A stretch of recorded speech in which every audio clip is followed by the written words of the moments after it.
আসসালামু আলাইকুম বন্ধুরা, কেমন আছেন? আশা করছি খুবই ভালো আছেন। রুনা রান্নাঘর চ্যানেল থেকে সকল বন্ধুকে স্বাগত জানাই। আজকে আমার চ্যানেলে বন্ধুরা একটা নতুনত্ব রেসিপি নিয়ে চলে এসেছি। ঠান্ডা ঠান্ডা মিষ্টি দই বানাবো। তো প্রচণ্ড গরম পড়েছে বন্ধুরা, এরকম ঠান্ডা ঠান্ডা দই থাকলে আপনার মন প্রাণ কিন্তু ঠান্ডা হয়ে যাবে। খুবই সহজ পদ্ধতিতে বাড়িতেই বানিয়ে ফেলতে পারবেন দোকানের মতন মিষ্টি দই। তো চলুন দেখে নেওয়া যাক কীভাবে দইটা আমি বানাতে চলেছি। তো এখানে নিয়ে নিয়েছি আমি 500 গ্রামের মতন লিকুইড দুধ। আপনারা চাইলে কিন্তু এটা গরুর দুধ দিয়েও বানাতে পারবেন। তো এখানে আমি গ্যাসের ওপরে কড়াইটা বসিয়ে দিয়েছি। এবারে আমি দুধটা ঢেলে নিচ্ছি। তো এই 500 গ্রাম দুধটা আমি ফুটিয়ে জাল করে কিন্তু আমি 350 গ্রামের মতন দুধটা করে নেব। তো অনবরত নাড়াচাড়া করতে হবে আর ফোটাতে হবে। ফুটিয়ে ফুটিয়ে কিন্তু কমিয়ে আনতে হবে। দেখুন বন্ধুরা, আমি কিন্তু সব সময় নাড়াচাড়া করছি। নাড়াচাড়া করলে সব সময় কিন্তু শর্টটা আর পড়বে না। দেখুন আমি নাড়াচাড়া করে ফুটিয়ে ফুটিয়ে আমি কিন্তু 350 গ্রাম দুধটা ফুটিয়ে করে নিয়েছি। তো এবারে আমি দিয়ে দেবো স্বাদ মতো চিনি। চিনিটা দিয়ে আমি আবার নাড়াচাড়া করে নিচ্ছি। কতটা ঘনত্ব হয়েছে দেখতেই পাচ্ছেন। এটা ঘন না করলে কিন্তু দইটা পারফেক্টভাবে বসবেন না। এবারে দুটো এলাচ দিয়ে দিচ্ছি মুখটা ফাটিয়ে। এলাচটা দিলে দইয়ের ফ্লেভারটা খুব সুন্দর আসে।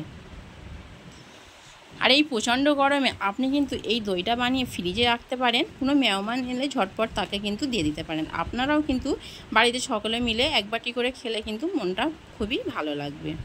এবারে আমি কিছুটা চিনি দিয়ে দিলাম কড়াইতে, এটা ক্যারামেল করে নেব।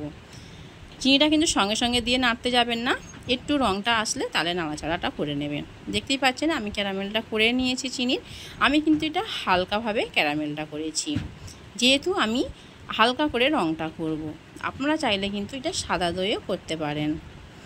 তো দেখুন আমি ক্যারামেলটা করে নিয়েছি। এবারে আমি কিছুটা দুধ দিয়ে ভালো করে আমি মিশিয়ে নিয়েছি। এবারে মেশানো হয়ে গেছে। এবারে সব দুধের মধ্যে আমি ঢেলে দিলাম। আবারও ভালো করে নাড়াচাড়া করে নিচ্ছি। এবারে ঠান্ডা করে নিয়েছি। দেখুন বন্ধুরা, একটা আঙুল ডোবাবার মতন ঠান্ডা করতে হবে, যেন গরমটা সহ্য করতে পারেন। তো এবারে এখানে আমি কিছুটা টক দই নিয়ে নিয়েছি। টক দইটা আমি জলটা ঝরিয়ে নিয়েছি। এটা কিন্তু মিষ্টির দোকান থেকে টক দইটা নেবেন, ভালো টক দইটা, দামিটা নেবেন, তাহলেই কিন্তু ভালো পারফেক্ট দইটা হবে। তো আমি এখানে ভালো করে ফেটিয়ে নিচ্ছি। ভালো করে ফেটিয়ে নিতে হবে, দানা ভাবটা না থাকে।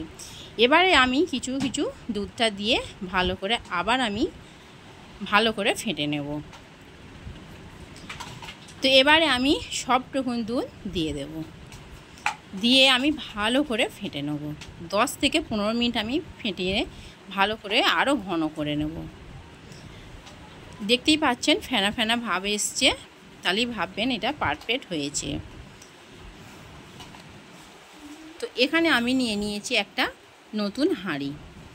নতুন হাঁড়িতেই কিন্তু দইটা বসাবেন, তাহলে কিন্তু ভালোভাবে দইটা জমবে। তো নতুন হাঁড়িটা আমি ধুয়ে পরিষ্কার করে নিয়েছি।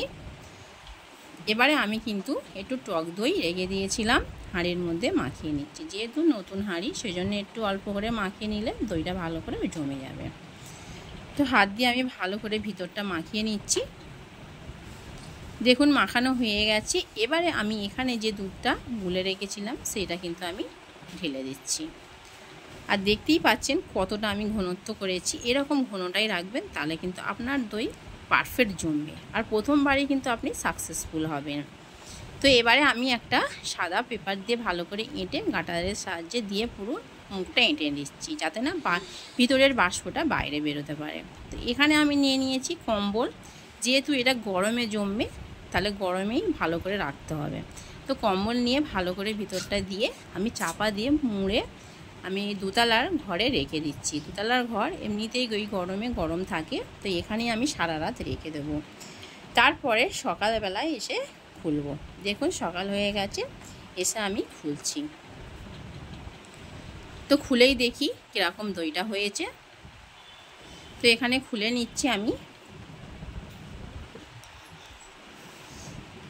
তো দেখুন মাশাআল্লাহ খুব সুন্দর কিন্তু দইটা বসে গেছে। আপনারা দেখতেই পাচ্ছেন আমি হাঁড়িটা কিন্তু ঘুরিয়ে ঘুরিয়ে আপনাদের দেখাচ্ছি আর উপরও করে দিচ্ছি। দেখুন দইটা কত পারফেক্ট বসেছে, খুব সুন্দর বসেছে।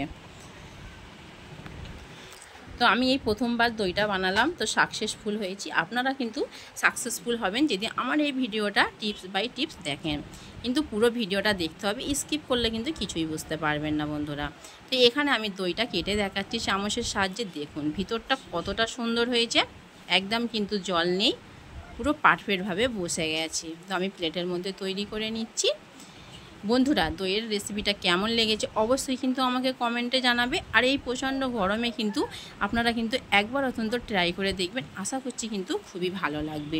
কোনো মেহমান এসে গেলে তাদেরকে কিন্তু বানিয়ে দিতে পারেন। আপনারা ফ্রিজে রেখে ঠান্ডা করে কিন্তু এই দইয়ের রেসিপিটা করতে পারেন এবং খেতেও পারেন।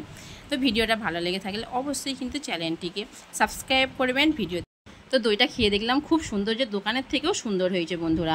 তো সুস্থ থাকবেন, ভালো থাকবেন, আবার আসছি কোনো রেসিপি নিয়ে। আল্লাহ হাফিজ।